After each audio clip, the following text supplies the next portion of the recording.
का मानना है। तो एक बार जिनके सवाल हैं पूछ लीजिए आप लोग। मैं आपसे विश्वास और अंधविश्वास के बीच के डिफरेंस के बारे में जानना चाहती हूँ। जैसे कई लोग ऐसा मानते हैं कि अगर बिल्ली रास्ता काट दे तो फिर वो अपशगुन है, उस रास्ते से नहीं जाना चाहिए। कौन सी बिल्ली, काली या काली, सफेद? काली सर, काली वाली काली। ना?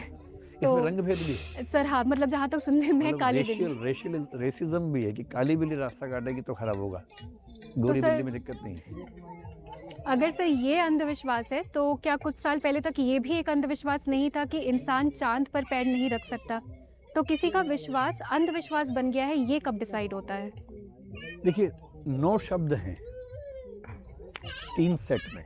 एक है विश्वास, एक है अविश्वास, एक है श्रद्धा, एक है अश्रद्धा, एक है आस्था, एक है अनास्था। अब इन सब में अंध लगा लीजिए तो 6 गुणा 2 12 हो जाएंगे सभी।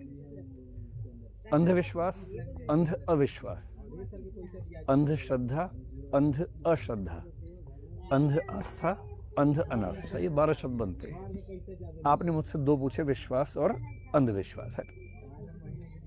विश्वास का मतलब है कि किसी चीज पर मुझे भरोसा है कि ये है, मैं साबित कर पाऊं या ना कर पाऊं पर मुझे भरोसा है। अविश्वास का मतलब है कि मुझे भरोसा है कि ये नहीं है। अंध कब होता है?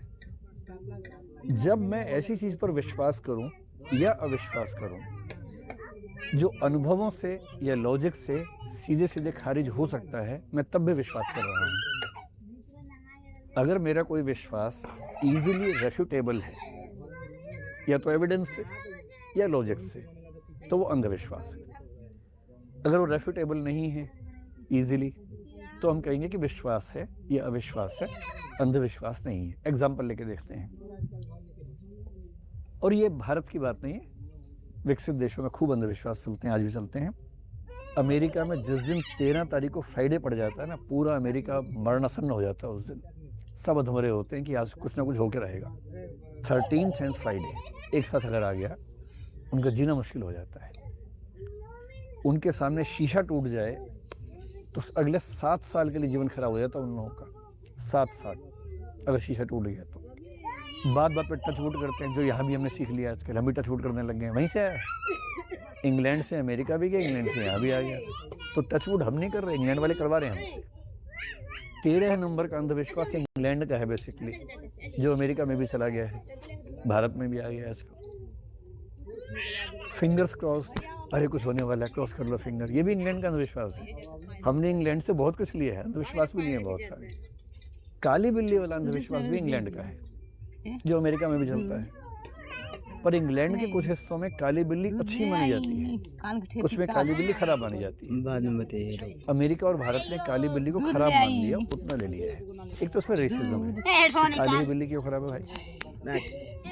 दूसरा इसमें लॉजिकल जो पक्ष है वो ये है, अगर हम चाहें तो हम स्टडी कर सकते हैं इस चीज़ को, इसमें क्या परेशानी है। आप 10 लोगों को और 10 लोगों को, 20 लोगों को सब्जेक्ट बना लीजिए, अगले 3 महीने तक या 1 साल तक रोज़ इन 10 के सामने काली बिल्ली गुजारिए, इन 10 के सामने ना गुजारिए, फिर इन 20 की ज़िंदगी कैसी चल रही है स्टडी कीजिए। शर्त यह है कि इन 20 को पता ना हो कि काली बिल्ली का गुजरने से क्या होता है। पता होगा तो ये उसी भरोसे में खुद ही सिर्फ फॉलो नहीं जाके अपना, क्योंकि ये जो सुपरस्टिशंस है इनका जब दिमाग पे असर पड़ता है, एक प्लेसिबो और नोसिबो शायद सुने होंगे आपने, उसका बड़ा गहरा असर होता है। ऐसे 20 लोग जिनको काली बिल्ली के रास्ता काटने से क्या होगा पता ही नहीं है, उन पर स्टडी कीजिए, 10 इधर 10 इधर, 1 साल 2 साल स्टडी कीजिए, और आप पाएंगे कि रिजल्ट यही निकलेगा कि बिल्कुल साबित नहीं हो रहा कि जिनके सामने काली बिल्ली गई थी उनका जीवन खराब हुआ है, क्योंकि ये इजीली रेफ्यूटेबल है, इसलिए अंधविश्वास है। लॉजिकली तो मनुष्य इतना ताकतवर है, मनुष्य का रास्ता बिल्ली काट गई और मनुष्य का जीवन खराब हो गया। ये ह्यूमनिज्म है या कैटिज्म है? हम तो ह्यूमनिज्म की बात करते हैं कि मनुष्य सबसे ताकतवर है, होमो सेपियंस है। कितनी लॉजिकल बात है। फिर काली ही बिल्ली क्यों? अगर बिल्ली से कुछ तरंगें निकलती हैं जो नुकसान करती हैं, वो काली बिल्ली में क्यों निकलेंगी, सफ़ेद में भी निकलेंगी? क्योंकि बिल्ली के रास्ता काटने से नुकसान होता है, ये रेफ्यूटेबल है, एविडेंस के साथ भी, एम्पायरिकली भी, लॉजिकली भी, इसलिए अंधविश्वास है। लेकिन आज से 100 साल पहले लोग कहते थे कि चंद्रमा पे हम जा ही नहीं सकते। उस समय कल्पना ही होती थी, जैसे हमारी परंपरा में चंदा मामा कहते हैं कि तो चंद्रमा के मामा है हमारे। बहुत इंटरेस्टिंग कहानी अगर आप सुनना चाहें, अब बहुत जल्दी में तो नहीं है, थोड़ी कहानी सुनाओ बीच में, एक कहानी आपको सुनाता हूँ। ये कहानी 17वीं सेंचुरी की शुरुआत की है। अभी 5-6 दिन पहले हमारी रिसर्च टीम रिसर्च करते करते कहानी हमें मिली और बड़ा मज़ा आया पढ़ के हमें। हमारी एक रिसर्च टीम है जो साइंस, माइथोलॉजी, इन सब तो खूब रिसर्च करती रहती है और हम लोग लगभग रोज़ बात करते हैं। तो 4-5 दिन पहले कहानी लेके आए। आपने एक वैज्ञानिक का नाम सुना हो, केपलर, जोहानिस केपलर उसका नाम था, जर्मनी का था वो। और वो 17वीं सेंचुरी की शुरुआत में और 16वीं के अंत में जीवित था। उसने एक फिक्शन लिखा, एक कहानी लिखी, जर्मन भाषा में लिखी। उस कहानी का अंग्रेजी में अनुवाद करें नाम का, तो नाम है द ड्रीम। ठीक है, वो पहली फिक्शन वेस्ट की मानी जाती है, साइंटिफिक फिक्शन, साई-फाई जिसको बोलते हैं ना, पहला साइंटिफिक फिक्शन उसको मानते हैं। उसमें उसने क्या इमेजिन किया? इमेजिन किया कि एक बच्चा चंद्रमा पर पहुंच गया है और चंद्रमा पर एक पूरी बस्ती है, लोग रहते हैं वहां पर। वहां एक महिला रहती है। उस महिला का वर्णन करते हुए उसने सबकॉन्शियसली अपनी माँ जैसा चेहरा बना दिया, जैसे उसकी माँ दिखती थी। कैथरीना नाम था उसकी माँ का। जितनी वो लंबी थी, जैसा उसका फेशियल एक्सप्रेशन से, उसकी माँ काफ़ी बुलंद महिला थी, समाज में काफ़ी पॉपुलर थी। तो वैसा ही हुलिया, वैसा ही व्यक्तित्व उस महिला का बनाया। और वो चंद्रमा की बस्ती पर क्या करती थी? जादू। जादू का मतलब टोना भी, जादू टोना, ब्लैक मैजिक, वो सब करती थी। लोग उससे डरते थे। जादू का सामान बेचती थी बच्चों को। अब वो उपन्यास जब छपा, बल्कि छपने से पहले उसकी जब मैन्युस्क्रिप्ट बाहर निकलनी शुरू हुई, उसी के इलाके के लोगों ने पढ़ ली।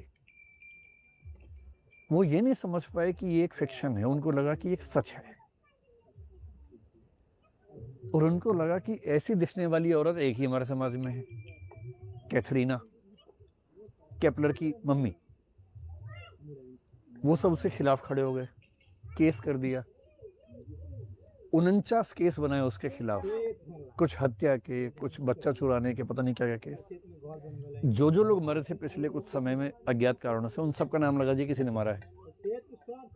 24-25 लोगों ने गवाही दी कोर्ट में कि हाँ हमने देखा था, ये ले जा रही थी उसको। उन गवाहों में केपलर का सगा भाई भी शामिल था, माँ का बेटा भी शामिल था, उसने भी गवाही दी अपनी माँ के खिलाफ। और केपलर ने अपनी ज़िंदगी के 5-6 साल खर्च किए। उनकी माँ जेल में रही 14 महीने, जेल से छूटी और इतनी ट्रॉमा में थी कि 1 साल में उसकी मौत हो गई। और केपलर की ज़िंदगी का ठीक ठाक हिस्सा ये साबित करने में खर्च हुआ कि उसकी माँ टोना नहीं करती है, जादू नहीं करती है। और ये मेरा एक काल्पनिक उपन्यास था जिसको पढ़ के लोगों ने ऐसा मान लिया। उसने साबित किया कोर्ट में, माँ को छुड़वा लिया और उसके बाद भी माँ उसकी बची नहीं, उसकी माँ चल बसी। तो चंद्रमा हमारी कल्पनाओं में कब से है?